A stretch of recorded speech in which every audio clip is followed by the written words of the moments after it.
Hi everyone, welcome to this Canada-EU migration platform event on promoting the social integration of migrant women, opportunities and challenges.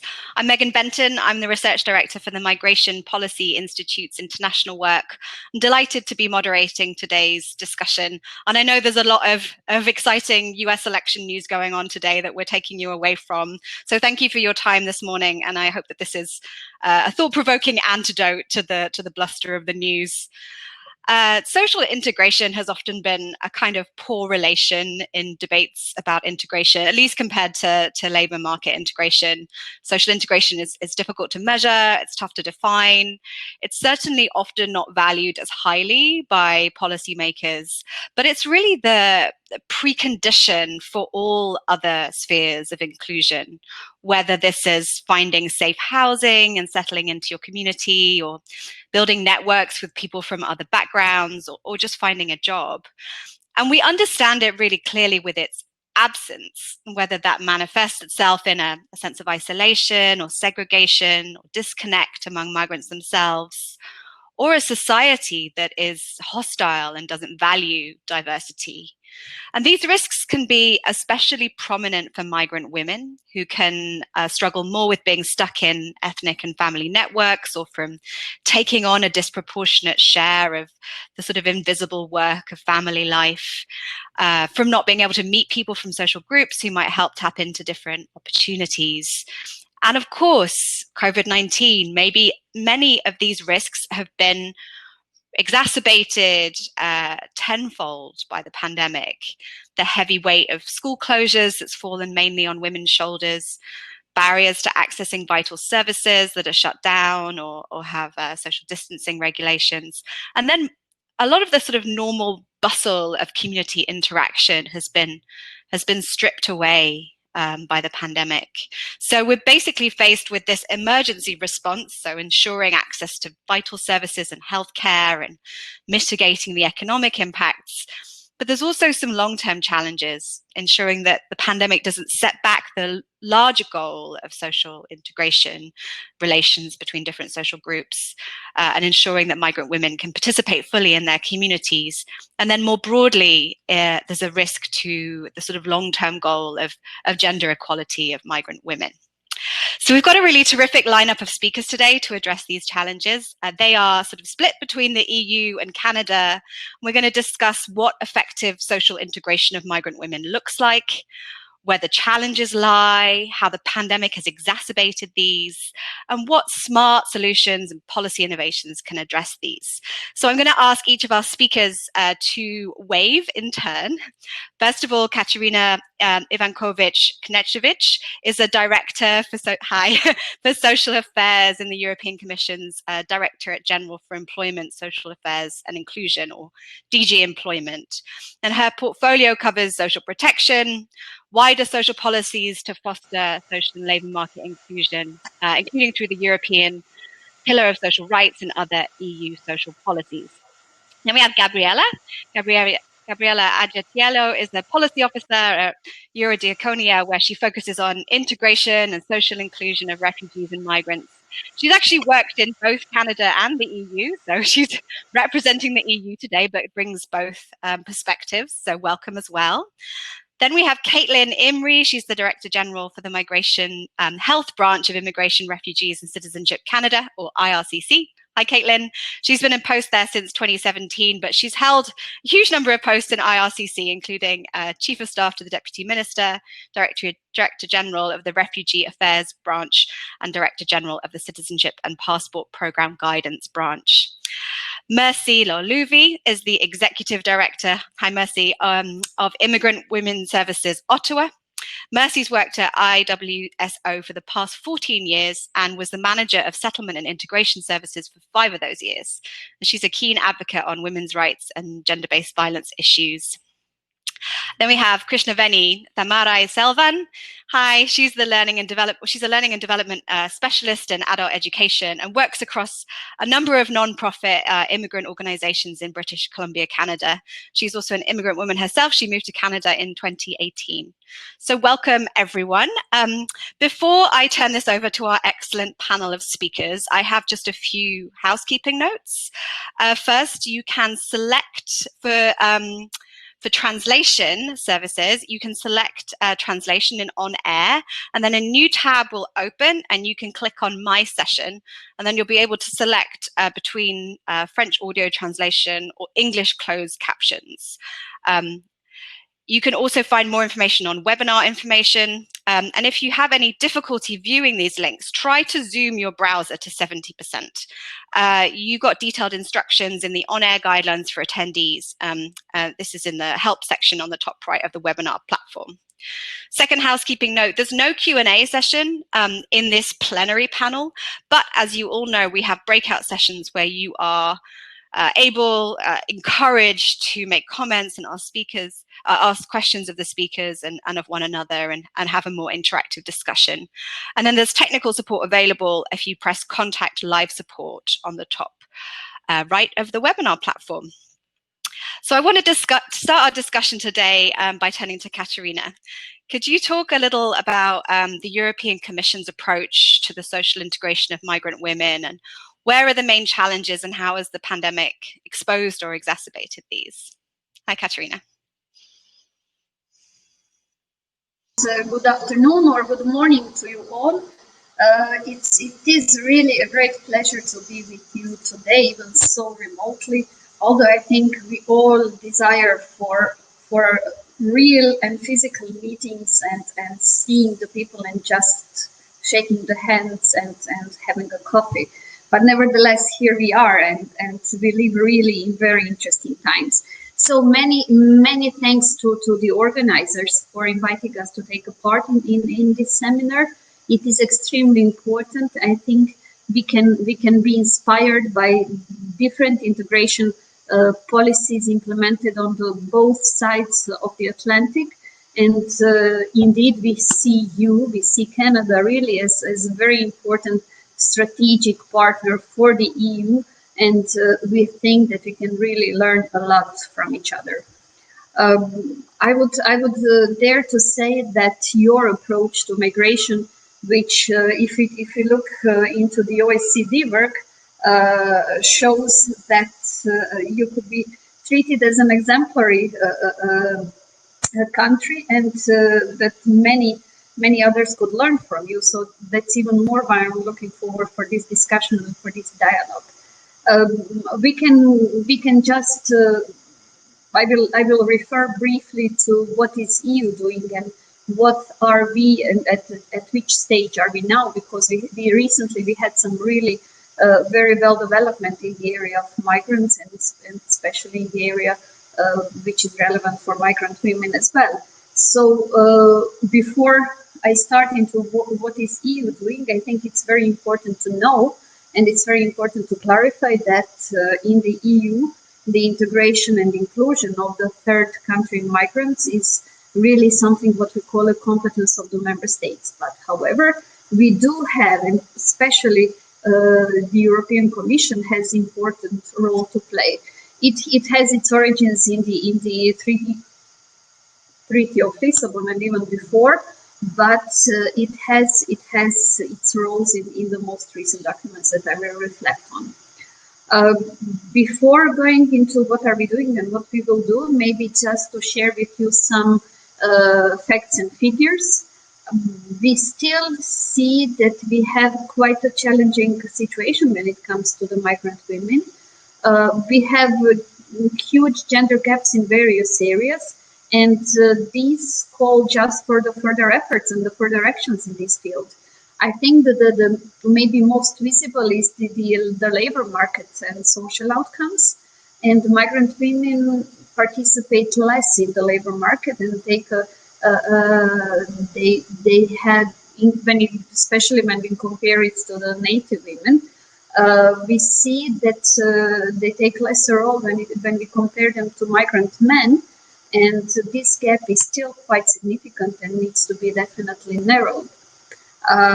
Closely linked to that is the fact that migrant women also tend to have fewer opportunities for the education, and that is closely linked with employment, following by fewer resources and lower socioeconomic status.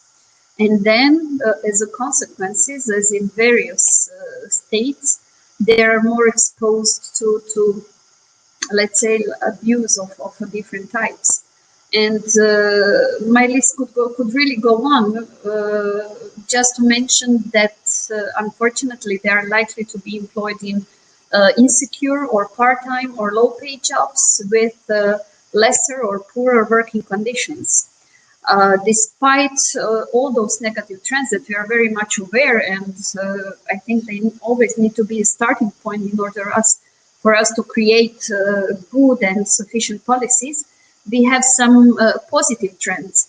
Like one of the very good and very great positive trend is that in the area of education, migrant girls tend to perform better at school than, for example, migrant boys. And also we see that certain trends are starting to switch when it comes to the inclusion of younger women, migrant women, in the labor market. I think before everything else, we see the process of inclusion of migrant women in the society and in the labor market is really the multidimensional process. And it has to be addressed through both targeted and mainstreamed initiatives across different policy areas. And those policy areas go from the education, from the employment to the health. And we have seen that, for example, those member states with good childcare facilities and good educational offers for children with a migrant background are very important for the integration of their mothers. And in our future initiatives, which will be called the European Child Guarantee, we are going to address the inclusion of children, migrant children, in early childcare and education, and also in the mainstream education. Just a few weeks ago, in September 2020, we have adopted the new pact on migration and asylum. So this is really very timely that we meet today. And in the pact, we put a strong focus on migrant skills and how these can help addressing the EU skills and labor market needs. We of course focus on various other topics, but just to highlight some of the very important topics when it comes to the labor market and inclusion in the labor market.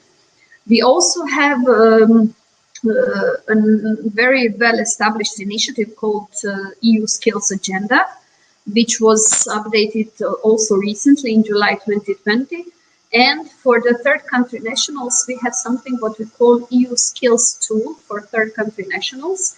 And by this tool, we assess the skills of migrants at the time that they enter the EU, and in order to help them to find a way how to reach further upskilling or reskilling, or how to use their skills in the best possible manner. We also have something that helps us in this process, and that's the various EU funding instruments that are put in place, namely the European Social Fund or Asylum and Migration Fund, which among others really does support projects targeting integration of migrant women and integration of migrants, including the women, is also reflected in the objectives of the next multi-annual financial framework, which for the EU means 7 years of financial perspective. Right now, as we speak, we are finalizing work on the new action plan on integration and inclusion, which is going to be the follow-up of the new pact, and which will provide a strategic guidance and set clear and concrete actions to foster inclusion of migrants and the broader social cohesion. And also, while defining all this action, actions, we take on board the European Pillar of Social Rights, which is our key objective in assessing which values and which principles do we want to respect in the area of all social policy, and therefore in the area of migrants as well. So I would stop here and looking forward for our fruitful discussion. Thank you so much, and also for being disciplined about your time. That was an extremely comprehensive overview of both trends and EU policy, and great to have that reminder about some of the positive trends, including how migrant girls are doing in education. I want to turn next to Caitlin from IRCC. Your portfolio covers migration and health, so it'd be great to hear a little bit about the pandemic and how access to health has been affected, and the Canadian government's response right now. Thank you very much. And I should actually just mention that I have very recently moved into a new portfolio, which is also extremely relevant to this topic, which is settlement and integration. So I can cover it from both the angle of health and broader settlement. So as you're probably aware, the Government of Canada has a very deep commitment to successful settlement and immigration and integration of immigrants. Our settlement program funds more than 500 service provider organizations. They deliver a wide array of services to assist permanent residents and protected persons, including needs assessments, information orientation, employment-related services, language training, community connections. And we also provide funding for resettled refugees and asylum seekers for healthcare. And we don't deliver those services, but we fund and we provide access to those services. We facilitate access and pre-departure medical services for resettled refugees. So I guess I would just say that we know, it's very clear. The business case for this is very clear. When women and girls, particularly when it relates to migrant women, when women and girls have equal opportunities to succeed, we've seen, and the evidence is very clear, that they make, very positive contributions to economic growth, to encouraging greater cooperation and improving the quality of life for their families and their communities as well. So there's a very strong business case for doing so. I think it's really important to focus on some of the challenges and things that need to be areas of attention in doing so. So COVID-19 has really highlighted some of these for us and have provided us some really deep evidence that we can use to look at where we need to pivot in the future. So it's really highlighted the challenges facing migrant women, racialized migrant women in particular, who are disproportionately impacted by existing economic and social inequities. I think it's really important to highlight the fact that successful integration is really a national project in Canada. It is not a federal government thing. It never will be. That's why we work through community organizations.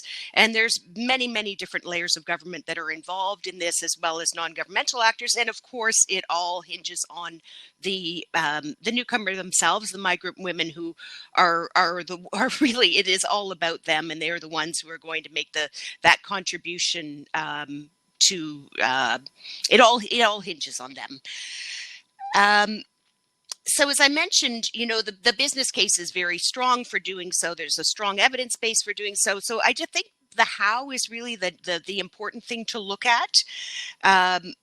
Doing the right thing, doing the wrong thing, or even the right thing at the wrong time can have really negative consequences, as we've seen with some of our particularly high-risk groups that have come to Canada, looking at things like the Yazidi population through the resettlement program, a highly traumatized group where interventions had to be very, very carefully tailored to individual needs.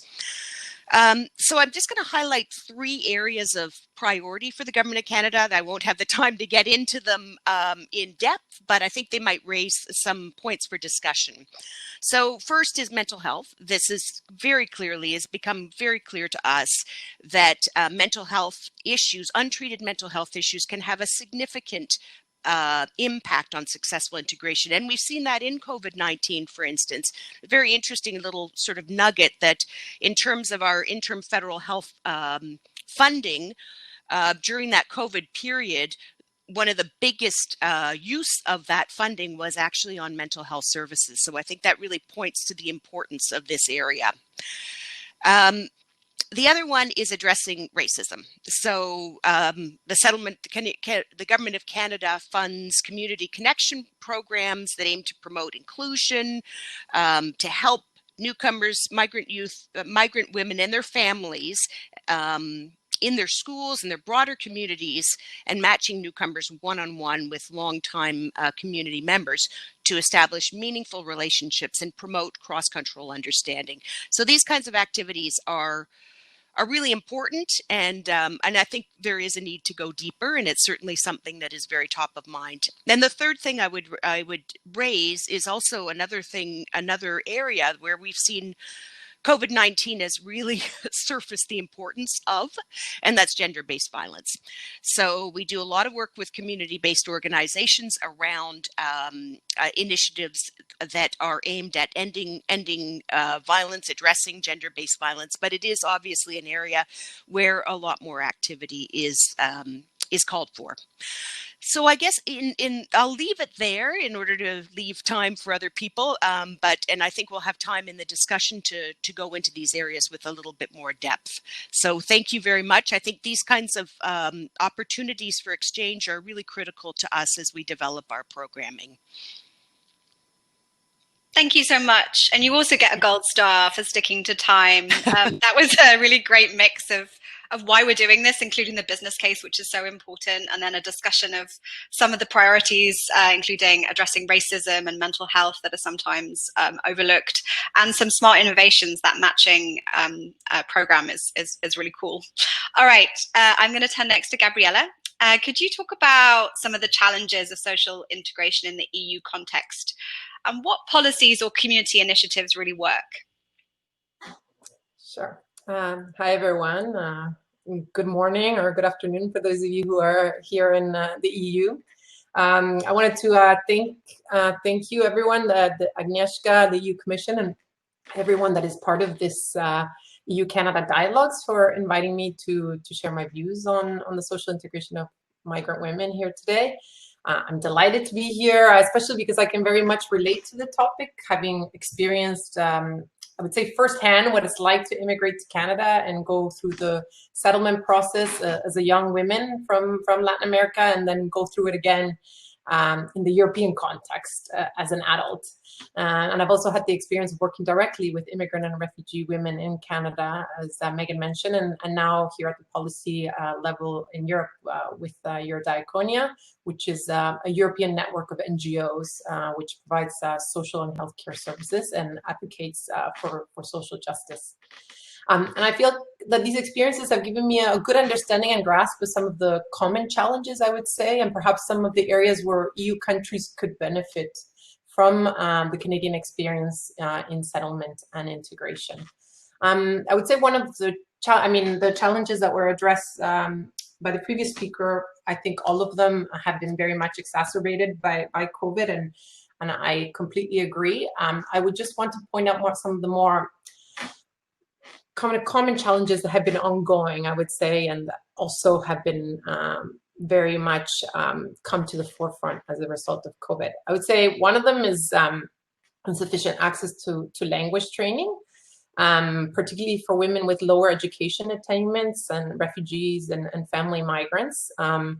We know that acquisition of language skills is a key component. It empowers women in all aspects of their lives. It helps build and expand social networks. And we know that it's a major barrier to integration, and it can contribute to social isolation and lock immigrants basically into their own ethnic and cultural enclaves if they're not able to speak the host country's language. A second common challenge I see has to do with family obligations and childcare.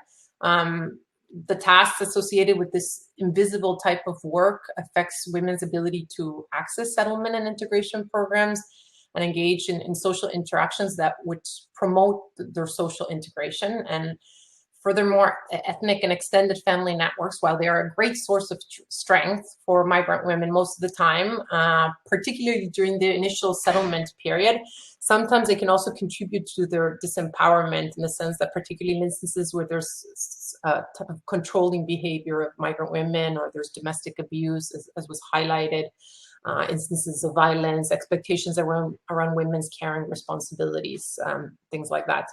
A third challenge I would say is the recognition of informal and formal skills and access to the labor market. We know that social integration is strongly tied to socioeconomic integration, but we see in both the EU and Canadian context that immigrant women are less integrated in the labor market, as was said by the first speaker, compared to their male counterparts, and also compared to native-born women. And when they do gain access to employment, they're usually underemployed, and they tend to be working in lower skilled sectors and more likely to be employed in part-time with short-term contracts. And for highly skilled,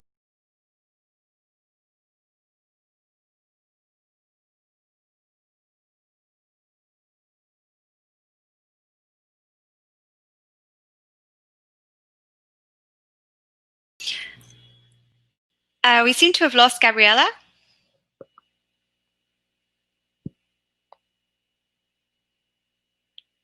We'll just give her 1 minute to see whether she can reconnect.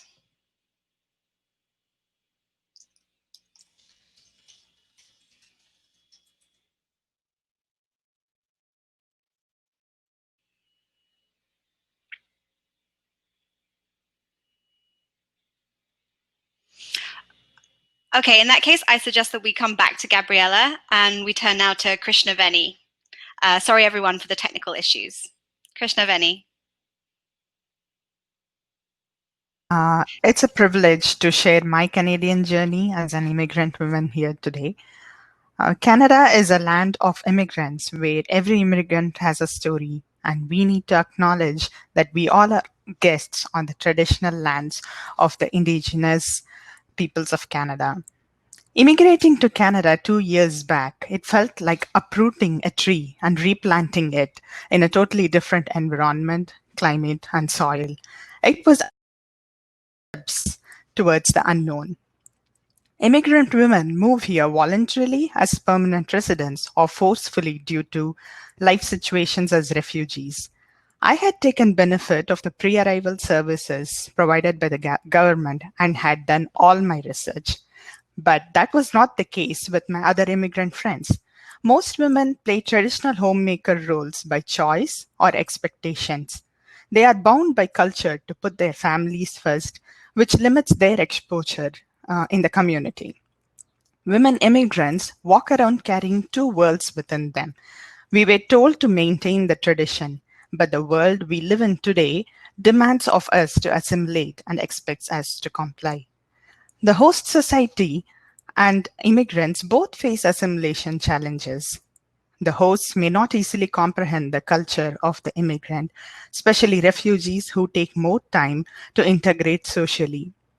In such instances, immigrant women become segregated among the host population and are marginalized from the economic activities. But Canada goes comparatively great lengths to help women immigrants assimilate by providing them orientation programs, skills training, social services, pre-arrival services, and we have like a lot of public library resources and pathways to citizenship. In recent years, roughly 70% of the federal immigration agency's budget has gone towards settlement programs, focusing on creating rounded individuals. I benefited from all of these and have grown to become individual in all aspects, which was a challenge to me initially. But still, there is a gap where migrant women continue to fall behind on economic and social indicators. In my volunteering experience, I've come across women refugees who strive to develop themselves personally, but are struggling to do so by coming in with 4 children and then juggling calls of their family, asking them to return home soon to prepare food for the family. The other types of co-immigrants that I have come across do not understand the usefulness and benefits or the importance of such programs. They do not feel motivated enough to invest their time expecting immediate results. Some other friends of mine do not socially integrate into the community at all, so they aren't aware of the support system out there. Though we receive immense support from the community and government, there is still an invisible wall that challenges us all, like, do you have a credit history or proof of income for finding housing when you land here? But we have just landed. Do you have Canadian experience to get your first job? Only if someone would give us an initial opportunity. And do you have local references to volunteer and gain Canadian experience? I understood that who I know matters more than what I know. So skilled immigrant women continue to experience high rates of underemployment and unemployment in Canada. Immigrant women struggle to find employment that matches their skills and qualification and falls back on jobs that are poorly paid with strenuous work environment or fewer benefits, leading to disappointment and frustration. The identity of an immigrant woman is lost in the struggle between her journey to find herself in a new world and the expectations of the society imposed on her. I believe social integration is like two sides of a coin. It is successful only when there is an equal effort from immigrants as well as the host country. That said, for women who get involved in the community and do their share of homework, Canada is a wonderful and welcoming place to call home. The government, work environment, and culture rewards hard work and supports those who are less fortunate.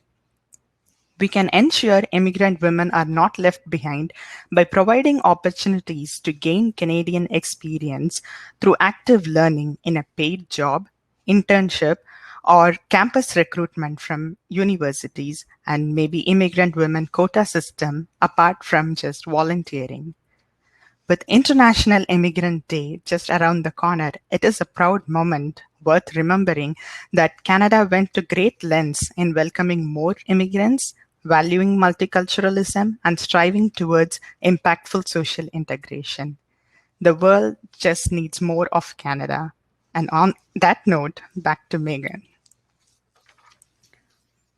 Still laughing as I unmute myself. So that was a lovely thing to end with. And I really loved the metaphor that you started with about uprooting a tree and then replanting it. And the really sort of evocative description of some of the psychological and logistical burdens and catch-22 situations and the importance of efforts on both sides is a really great point. So thank you so much. We're still waiting for Gabriella to rejoin. So perhaps I can turn now to Mercy. Mercy, migrant women often have a lot of responsibilities. This has already come up in what several speakers have said. Could you talk a little bit about these challenges and what successful social integration looks like? Absolutely. Thank you so much, Megan. And I think you are muted. Oh, I am? Thanks. Sure. No, you were, but then you came back. Great. Well.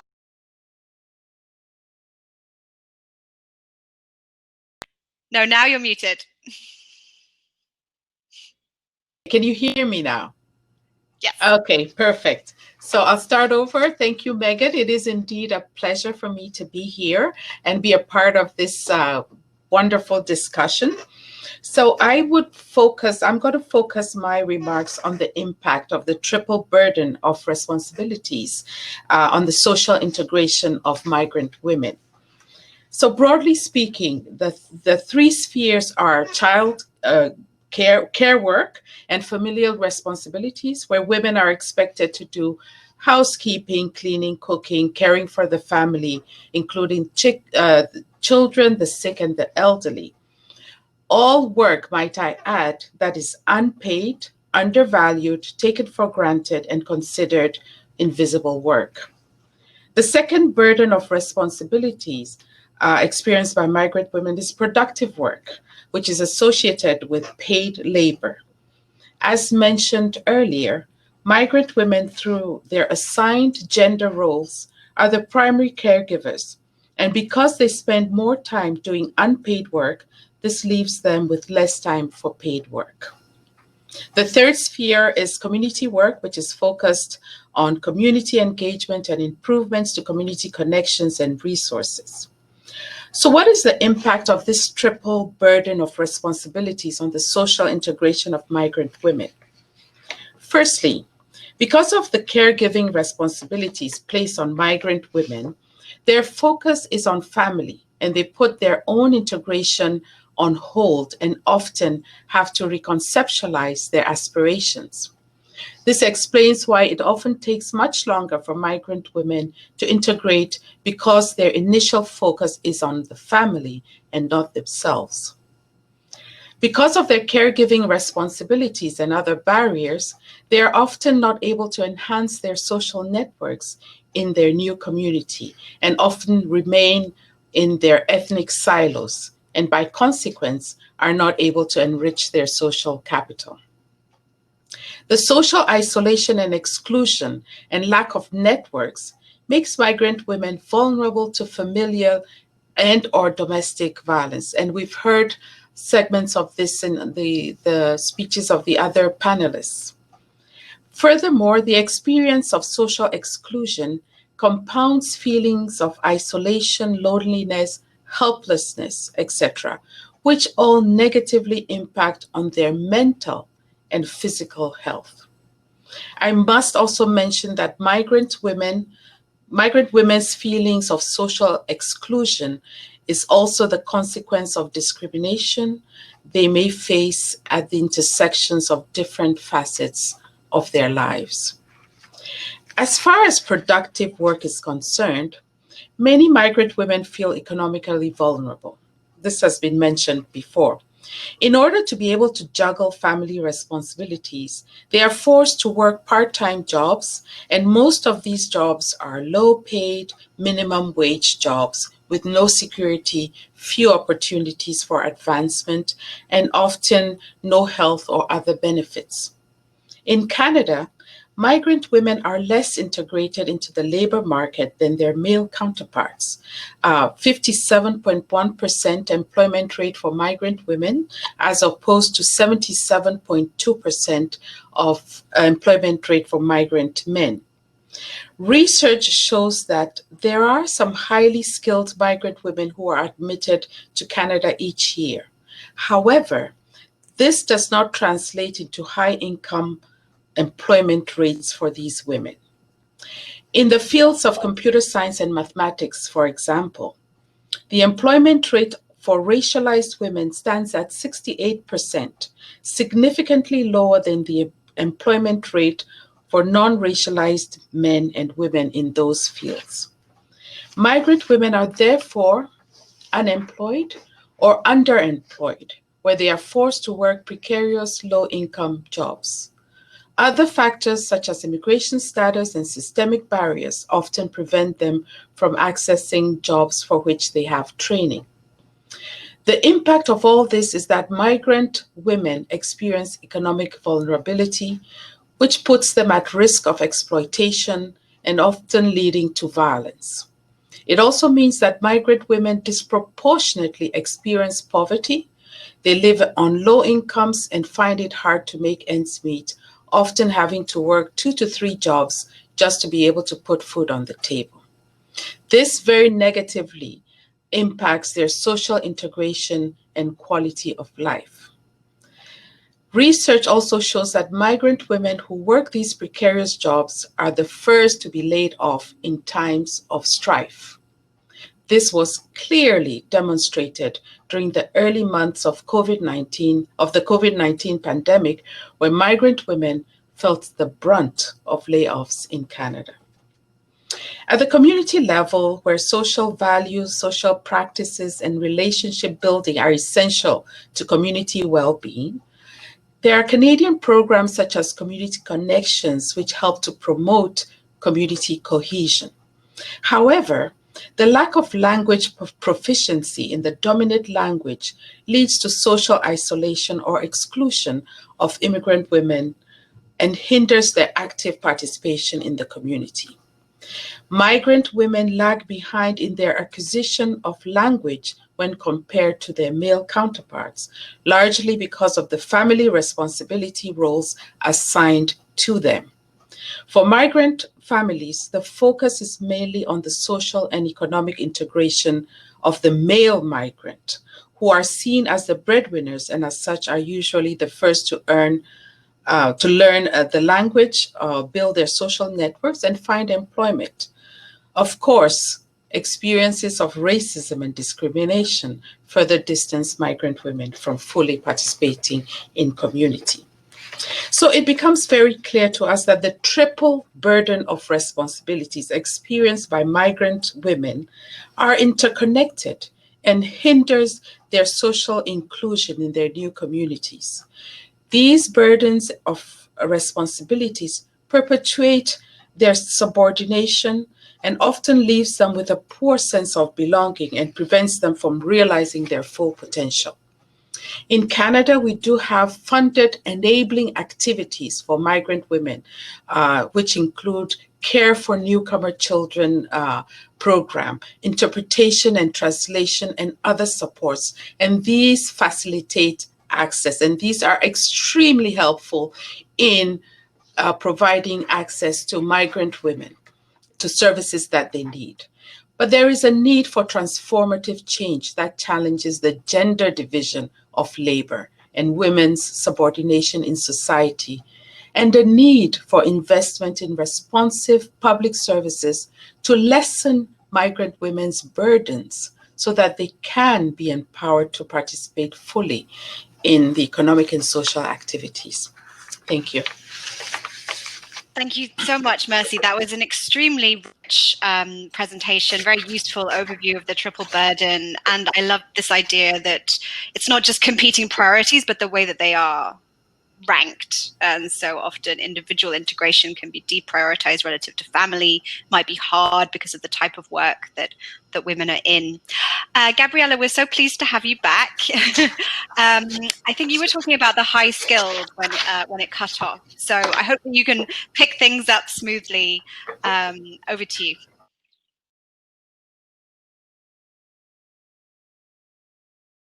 In the times of COVID. Can you hear me? Yes. Okay. No, I was just saying these are the kind of things that we have to deal with in the times of COVID, and we have to learn to adapt to, with technology.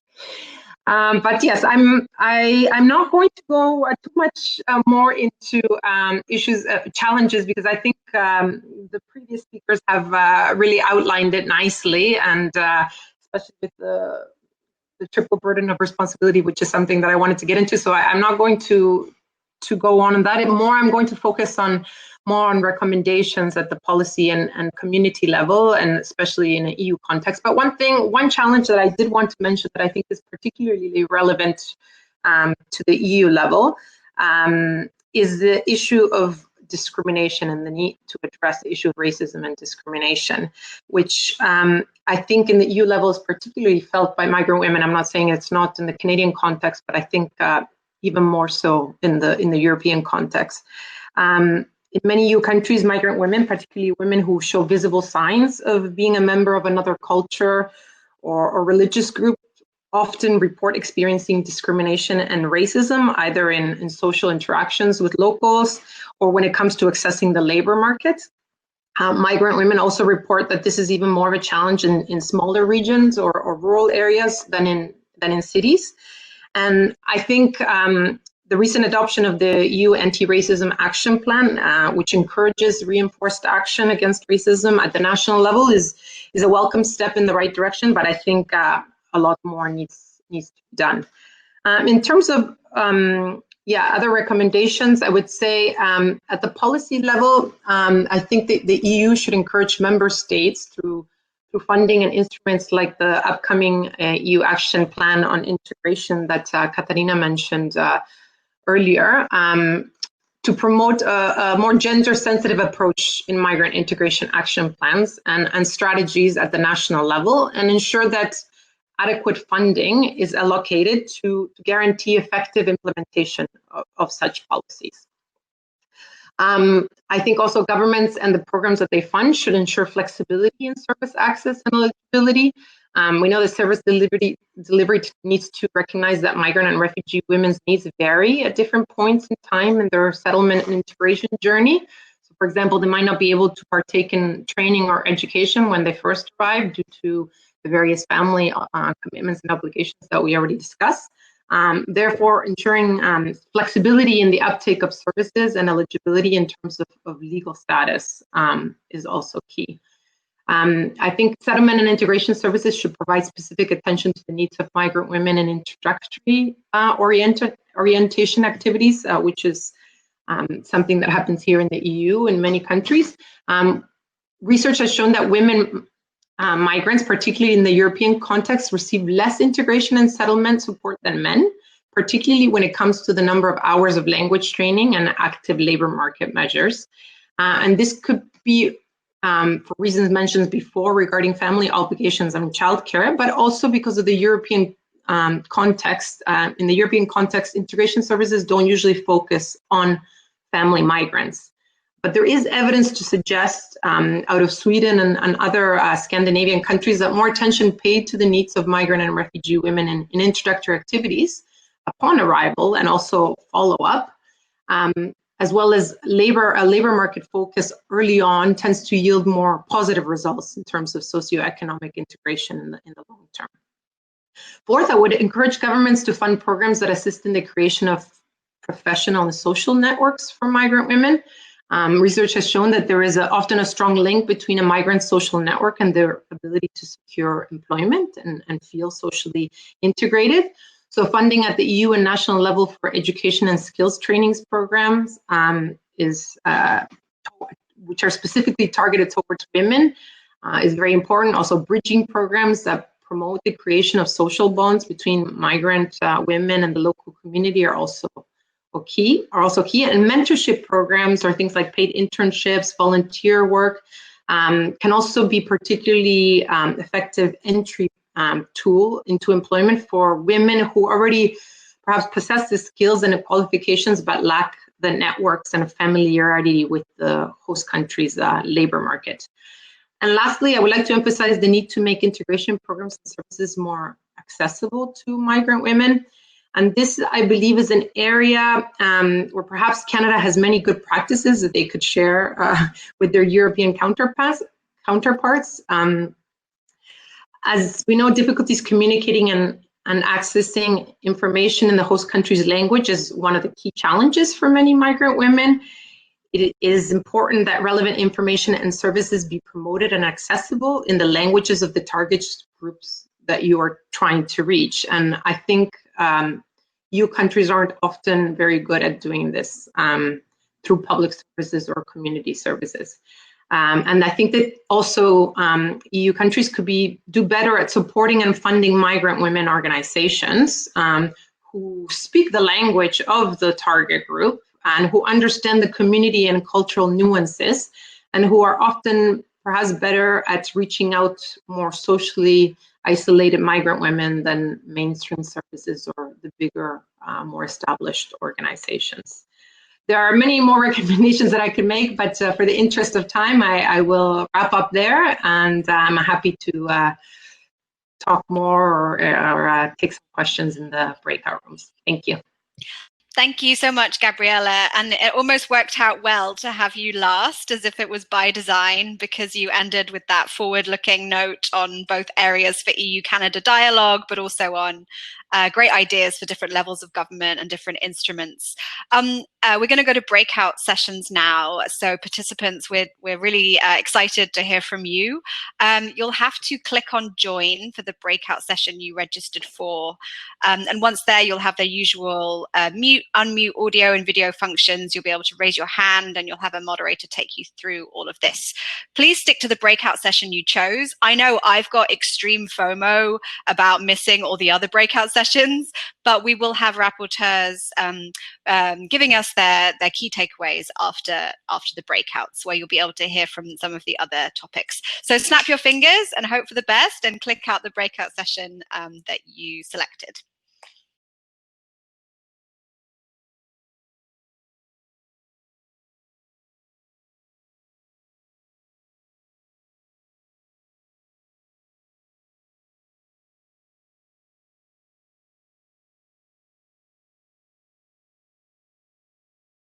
It looks like we have everyone now.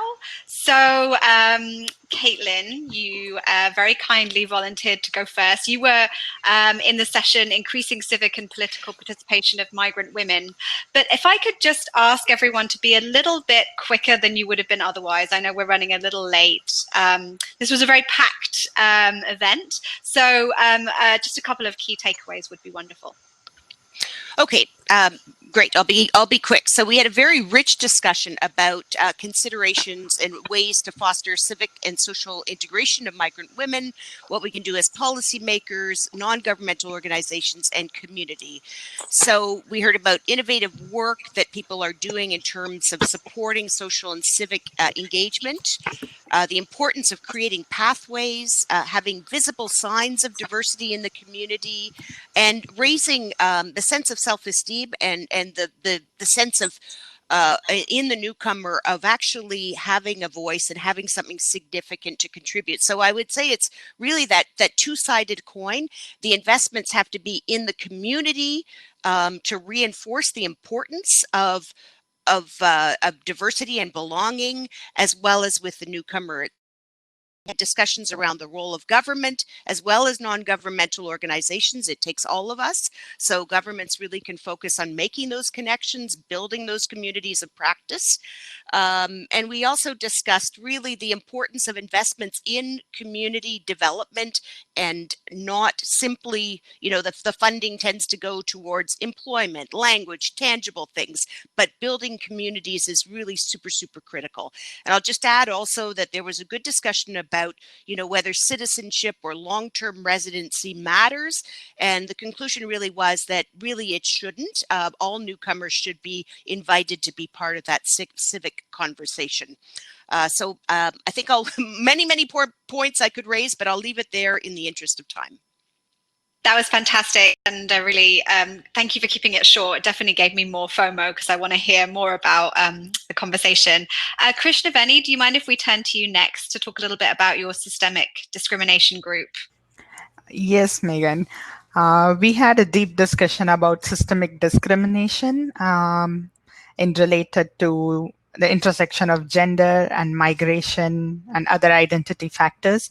And what our group felt was COVID-19 has built a lot of pressure, and there's more violence and a huge gap of unemployment for women immigrants out there, even though there are like a lot of assimilation programs provided by the government.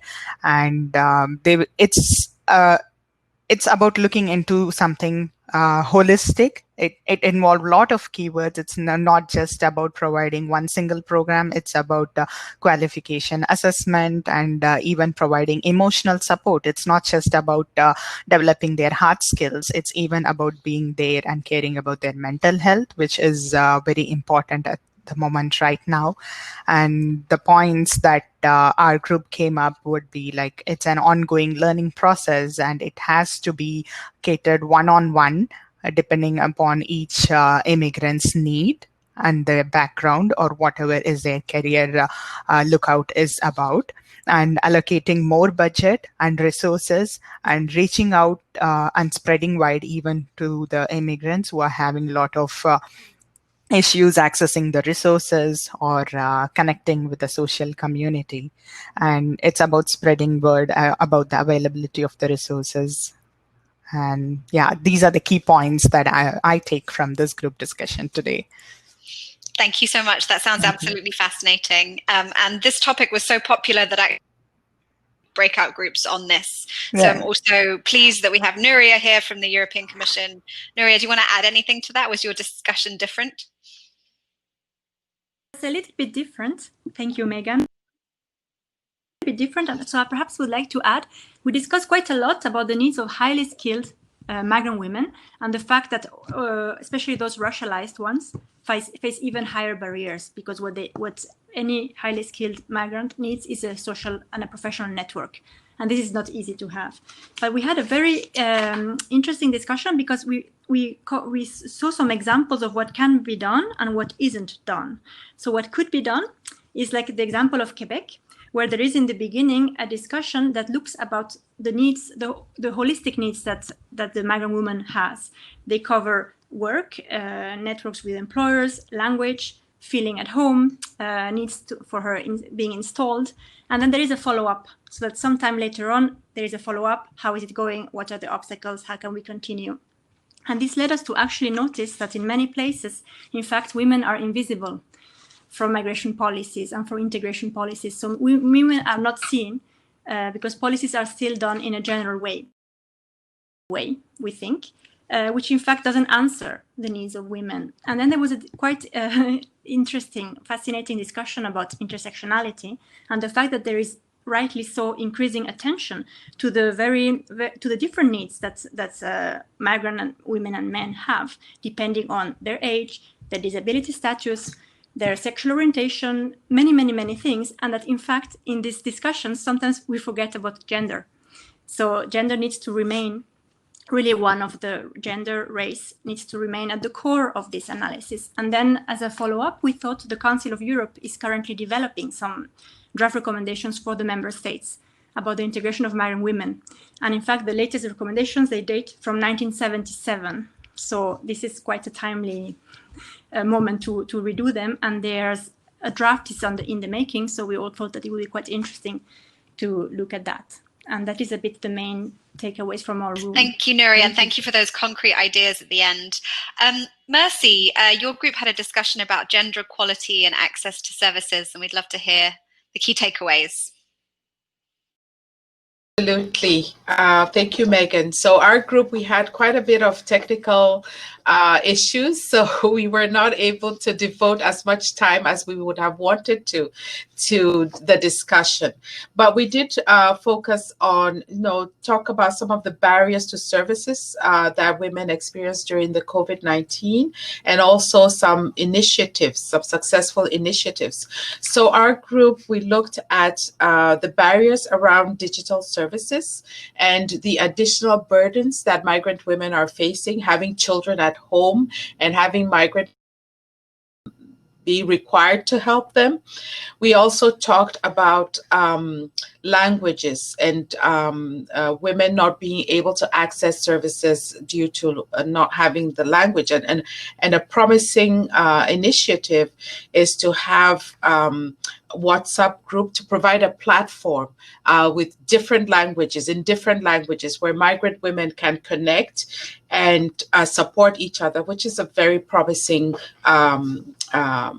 initiative at this point. So we also talked about online services, which is what is needed at this point when all services are online. And we had the example of parenting groups being provided very successfully with the provision of tablets to participants to enable them participate. So we are looking forward to hearing more about how these go on after evaluation of these online programs.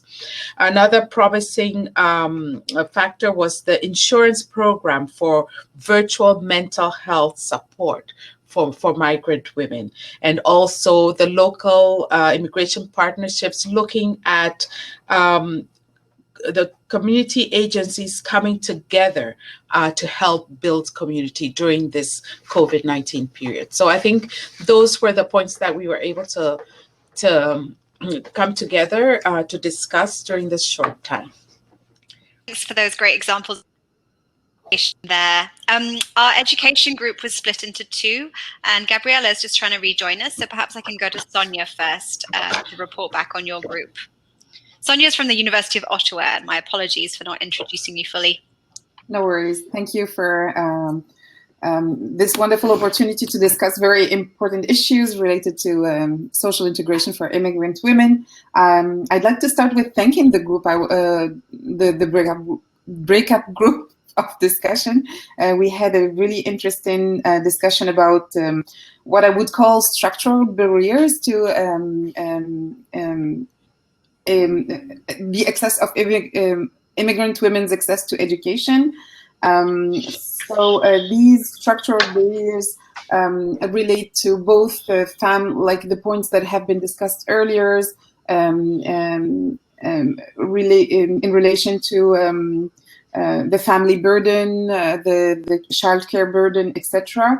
And the group had wonderful suggestions on how to work towards wrap-up services that address at the same time childcare needs, but also educational needs for immigrant women, and also the need for a more holistic education, where, and I'd like to, I'll come back to specific elements on this. So holistic learning services with holistic learning schemes for women, where immigrant women are involved in developing the curricula and